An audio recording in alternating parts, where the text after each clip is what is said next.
Hello, I'm Fernaldi Garsata from BSI Ed1D, first year, and I'm going to read my essay about as a future educator, how are your learnings in this edu111 child and adolescent learners and learning principle relevant to your practice of the profession? So, give me a minute, I will read my essay. My journey towards becoming an educator has been an enriching and enlightening one. As a student, I have gained valuable insight into the field of education, particularly in understanding child and adolescent learners and learning principles.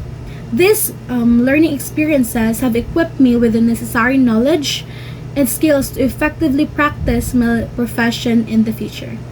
Firstly, my understanding of child and adolescent learners have been shaped by various theories and models. One prominent theory is in the realm of Piaget's cognitive development theory. According to Piaget, children go through a series of stages as they grow, each characterized by specific cognitive abilities and limitations. This theory has been instrumental in my understanding of the cognitive processes in children, which is vital for effective teaching and learning. For instance, during the concrete operational stage, which is the stages of ages of 7 to 11, children develop concrete operational thought that can understand concepts such as conversational and I'm so sorry about that, conservation and reversibility. So, as a future educator, this knowledge will influence my instructional strategies. As I will tailor my lessons to match the cognitive capabilities of my student. So, I will create hands-on activities to help them develop their concrete reasoning skills, provide opportunities for explorational and discovery. So, another theory, a fun fact about this theory. I reported this one together with Galos. So yeah, I have more knowledge and more knowledgeable about this one. So another theory that has impacted my understanding of child and adolescent learners is Vygotsky's social cultural theory. So according to Vygotsky, learning takes place within the social and cultural context, and interaction with more knowledgeable other plays a crucial role in cognitive development. So this theory suggests that in the classroom, collaborative learning and scaffolding should be fostered to promote optimal learning outcome. So, as a future educator, I will integrate Vygotsky's theory into my practice by incorporating group works and peer interaction into my lessons. I will encourage students to work together, discuss ideas together, and support each other learning. By doing so, I will create a classroom environment that reflects real life social interaction, enhancing students' engagement and understanding. In additional to understanding child and adolescent learners, learning principle plays crucial role in shaping my future practice as an educator.